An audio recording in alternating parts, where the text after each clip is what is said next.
My name is Shanesi and I am his disciple. Whose disciple? God's disciple. Welcome back to my channel, and if you're new, welcome. Today I want to talk about being set apart for God. However, I want to begin by making a distinction between being set apart for God and separating ourselves from others. Now, as Christians, we are called to be different. We are called to live lives that exemplify Christ. However, that does not mean that we should separate ourselves from others. That does not mean that we should decide that we are only going to socialize with other believers, or that we are going to look down upon those who don't live in the way that we think they should. When we look at the life of Jesus, we see that he did not discriminate in any way, shape, or form. Jesus didn't decide that he was only going to talk to one group of people, or that he was only going to heal one type of people. Jesus healed all who came to him. He loved all who came to him. He fed all who came to him. He didn't discriminate.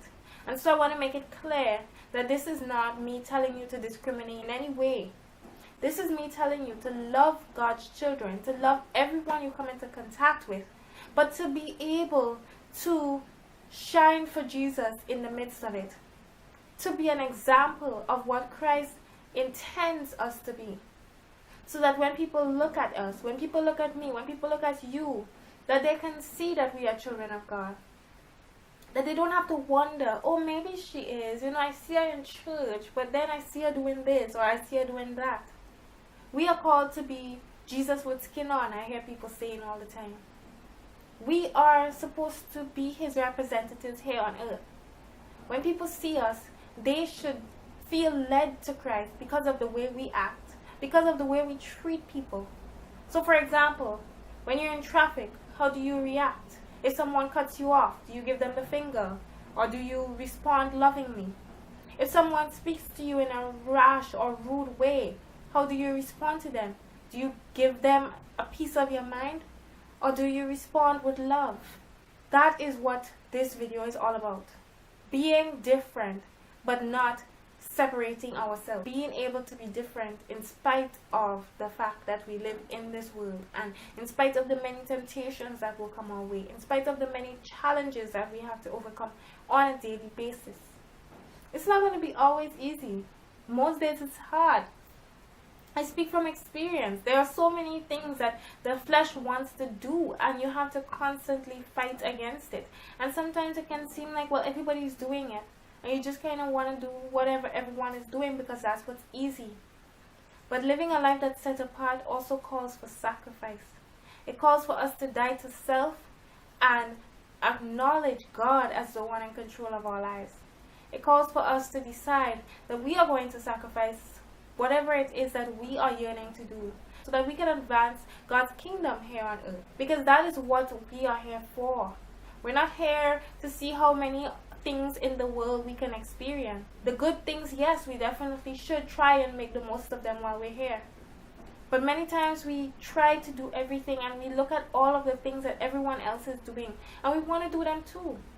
I've been here. I'm not going to sit there and say, oh, I'm an angel and I don't do anything wrong. We all do. And we all yearn to do wrong. That's the flesh.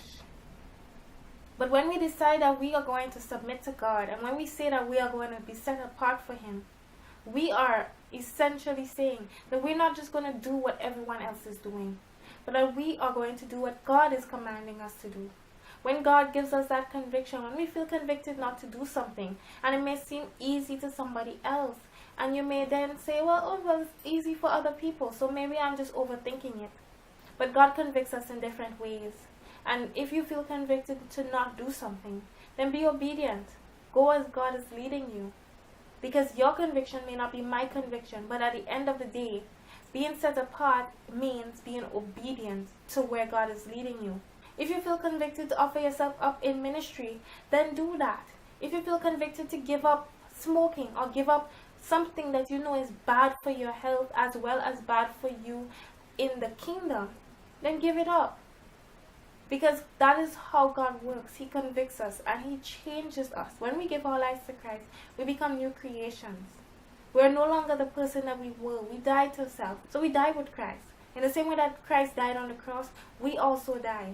And then we are raised again as new beings. But the new being still struggles with sin because the flesh remains. So that is when we have to remind ourselves constantly that we are not the persons that we used to be before. And so what was okay for us before isn't going to be okay for us now. But that doesn't mean that we then decide, okay, well, I'm just going to cut myself off from everyone else.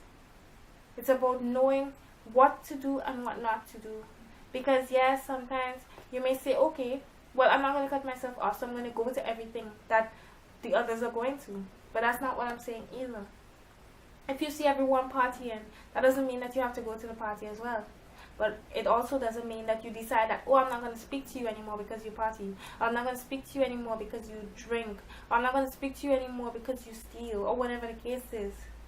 That is your opportunity to show love to them and to try to guide them towards Jesus. But not to join them. It's not a, oh, if you can't beat them, join them. It's a, I am choosing to be set apart for Christ. But I am going to love you nonetheless because God loves you. And God loves me. And if God had given up on me, I wouldn't have gotten to be where I am now. So it's also our job to ensure that we don't give up on others.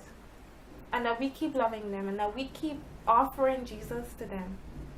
And that we ensure that we are living lives that will encourage them to want to live for Jesus as well. Because if they see us doing what everyone else is doing, then it's like, well, why bother? Why should I turn over? But then at the same time, if they see us living lives where we kind of like, oh, well, I'm better than you because I don't do this, then that's also not going to encourage them to come to Christ. So it's about being set apart, being different, allowing people to be able to look at you and know that you are a child of God, but at the same time, pouring out that love of Jesus on all of them so that they know that they are special and that even though they may not have gotten to where they need to be with Christ, that they are still loved, that they are still important to the kingdom, and that you do not think that you are better than them or anything like that. So that's my encouragement today. Just to remind you that God calls us to love His children, and He also calls us to be different, to live lives that show others who we are as His children. So I hope this blesses you, and I do hope you enjoy the rest of your day or night wherever you are. God bless you.